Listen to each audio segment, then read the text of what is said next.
ఎందుకు చెప్తున్నానో ఏనండి అర్థం చేసుకోండి. ఫస్ట్ ఏంటంటే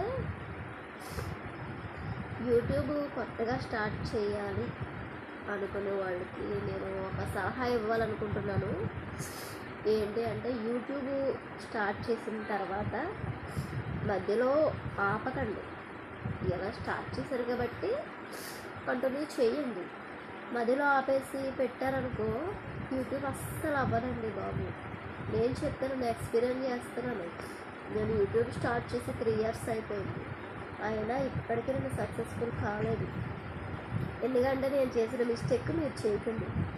నేనేం చేశానంటే యూట్యూబ్ స్టార్ట్ చేశాను, కానీ షార్ట్స్తో స్టార్ట్ చేశాను. నాకు అంత అవగాహన అయితే లేదు.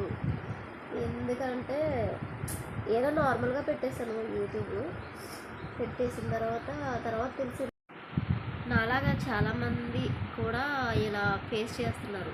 యూట్యూబ్ స్టార్ట్ చేసి అలాగా సక్సెస్ఫుల్ కాకుండా ఉన్న వాళ్ళు చాలామంది ఉంటారు. 3 years 4 years అయిపోయిన వాళ్ళు కూడా ఉంటారండి. వాళ్ళకి నేను చెప్తున్నాను, ఎందుకంటే స్టార్ట్ చేస్తే త్వరగా మానిటైజేషన్ అయిపోవాలి అన్న ఉద్దేశం అందరికీ ఉంటుంది. కొంతమంది చూడండి ఇప్పుడు పెట్టిన 2 monthsలో అయిపోయింది అని.